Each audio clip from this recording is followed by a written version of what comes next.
This is the Visible Voices minicast. I'm your host, Dr. Resa E. Lewis. Audience, I am so excited to launch the new season of the Visible Voices podcast.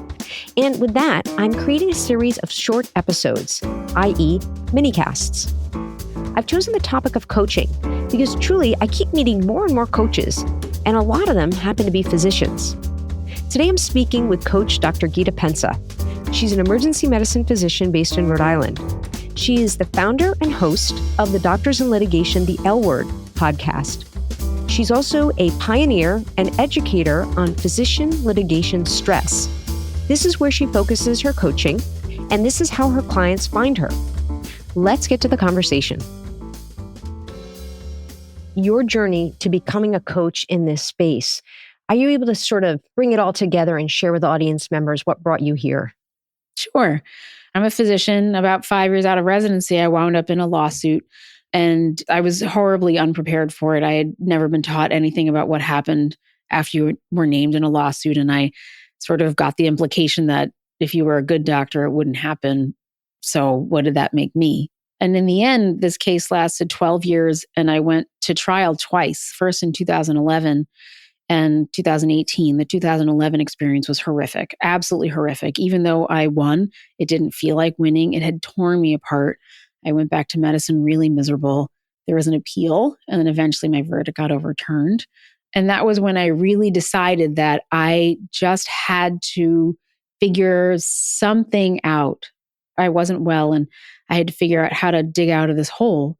And in the process, I learned a lot about myself and about litigation, about tort law, about legal performance techniques, about self-coaching. And then I eventually, after I made the podcast, got further training, further experience, and then became a coach. So now I work as a coach for people who are suffering after. I think it's hard when your audience isn't doctors. And I know you have a lot of people that listen that aren't doctors, but doctors grieve these experiences. They really do. When something terrible happens to their patient, there's often this admonition that you're not allowed to talk about it with the patient, and sort of all the wagons get circled. And this is how our adverse litigation system pushes things forward. So patients will often get the feeling my doctor doesn't care. I promise you they do. I promise you they are losing sleep.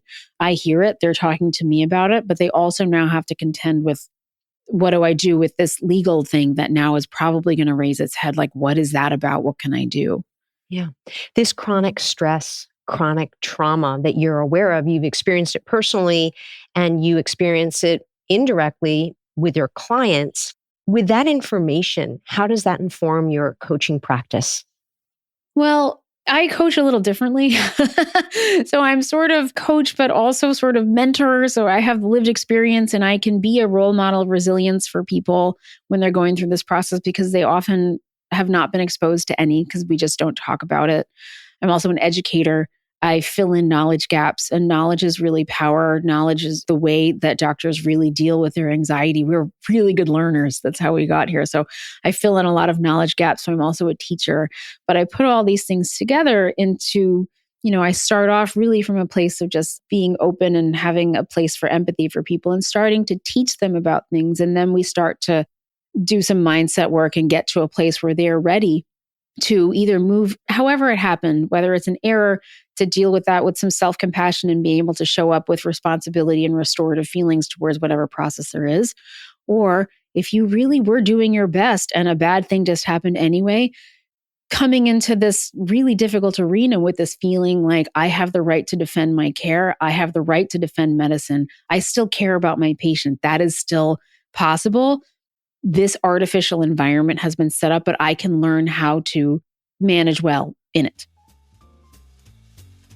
It's graduation season, and guess what? There's a perfect gift for anyone taking the next big step. It's called Microskills, Small Actions, Big Impact, co-authored by Dr. Resa E. Lewis. This book breaks down success into specific intentional behaviors that anyone can develop, whether you're a student entering the workforce or simply wanting to improve your daily interactions, and who wouldn't want to do that? These evidence-based techniques will transform how you communicate and present yourself. What makes this book so special is that it doesn't offer generic advice. It provides actionable resources that make a real difference in all aspects of your life. Available in hardcover, ebook, and audiobook formats wherever you get your books. And if you're looking to bring microskills to your organization or student group, reach out to Dr. Lewis directly via LinkedIn or through her website. Remember, microskills, your go-to graduation gift that keeps on giving throughout life's journey. What is one change or trend that you see in medicine regarding physician mental health and your coaching practice that you'd like to see change? Well, there are a couple. One, I'd really like to see this whole culture of shame around litigation. We need to work on that because most physicians are going to get sued at some point in their career, and many of them are really good at what they do. And so there is less shame in it that we feel because of the way we act in medicine. We isolate people, and that becomes a dangerous situation. We know that litigation is a driver of suicide. We know that it's a driver of career abandonment. It does terrible things to people. Whenever people listen and their patients, they sort of get their ire up because they're like, well, what about the errors? What about all the doctors killing people? We can have a talk about that some other time. But I deal with a lot of really good doctors who do great work every single day, and they also suffer in this process. And so I'd like to see a way for medicine for us to sort of work towards taking the shame out of it because it's so common. But in the larger sense in society, there's a move in some institutions to adopt something called the Michigan model or communication resolution programs, where it was never meant to be that the civil litigation system was a way to adjudicate whether care was good. And we haven't done a good job of that in medicine. We need to sort of develop other systems. And so these CRP programs are ways by which you can talk to the patients afterwards. You can be honest. You can be transparent and work towards actually a meaningful restoration of faith in the healthcare system and settlement, money, care, whatever it is that this person needs to be assisted in their journey in healing, that we come together to do that. It's not right for anybody's spirit that the patient-doctor relationship is severed as soon as something bad happens. Like, that's not the way any of us really want to operate. And so moving towards those things, I think, and using civil litigation as a means of last resort for dispute resolution, that's what we need. What does working with you as a coach look like? It depends what our goal is. Sometimes I'm hired to do witness preparation work before deposition or before trial. And that can be very focused over a few sessions. We're just really getting you in the mindset where you're ready to execute what your objective is at that time, right? And to communicate well. Other times we have to move through the grief of this event and your role in it, and let's move forward. That I typically will do in series of 8 sessions. So 8 50-minute sessions, and we spread them out over time. A lot of this healing happens over time. And so typically people will work for me for 2 or 3 months. I know some coaching relationships are very long. Like, this is usually 2 or 3 months to get back on your feet. And then maybe I'll see you again before deposition. Maybe I'll see you again before trial. I just finished up with somebody right now who I started coaching in the beginning, and then we had some more coaching before deposition, and then a bunch of sessions right before trial. I'm happy to report he administered wonderful care in this case. There was a bad outcome, and he defended himself well and won at trial, thankfully. It doesn't always go that way. Sometimes great care. If you're going to trial in medicine, it's usually because you want to defend your care. Somebody believes in it, which is very different than other kinds of litigation. And so he did win, which is great. I'm curious if there's one take-home trick or action that audience members can learn today, something that you've learned through coaching that you have found effective for your clients that they can implement when they get off listening to this podcast. Oh gosh. Okay. So let me think of one that anyone might be able to implement just in their day today. And it's going to sound a little nutty, but it does work. And I didn't invent it. This is sort of a proven technique that people use. But one of the things that I'm dealing with people is helping them return to a place of professional courage. Sometimes when something really bad happened and you have to go back and do that procedure again at work, you can really have some panic physiology that goes along with it. There's just severe anxiety with it. Similarly, if you're preparing for a deposition or you're going to testify at trial and you feel like so much is riding on it, there's a lot of anxiety that has to get contended with.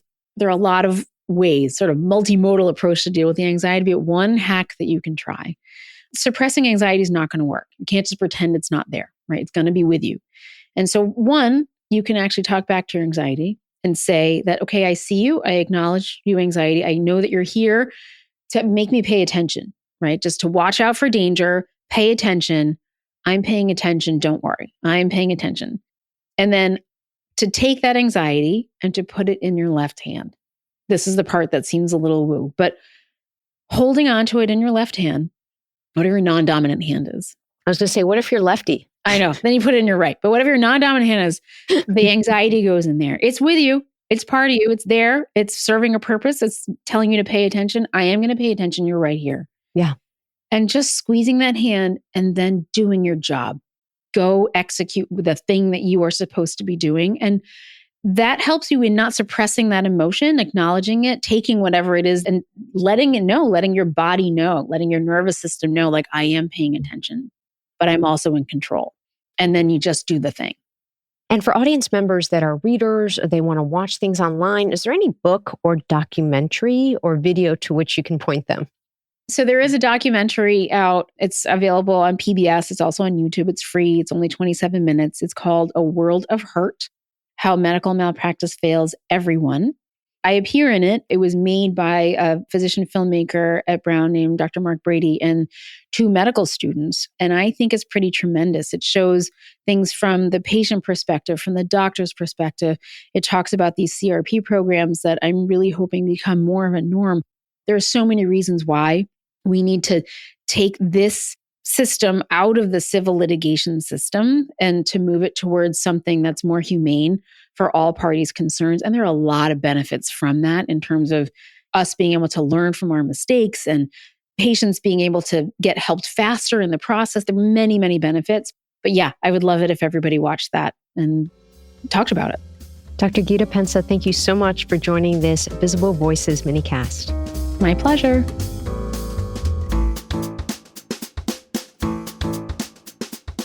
The Visible Voices podcast amplifies voices in the healthcare, equity, and current trend spaces. We are a production of the People's Media Network. Our team includes Dr. Giuliano DePortu and me, Dr. Resa E. Lewis. Please find me through my website and on social media, Resa E. Lewis, MD, or through the podcast, thevisiblevoicespodcast.com. Please give us a 5-star rating on Apple or wherever you listen to podcasts. Also, please be sure to share the show with a friend. The views and opinions expressed by the host and guests are their own and do not necessarily reflect the opinion of the institution with which they are affiliated or identified. Information herein should never be used as a substitute for clinical judgment or for medical advice.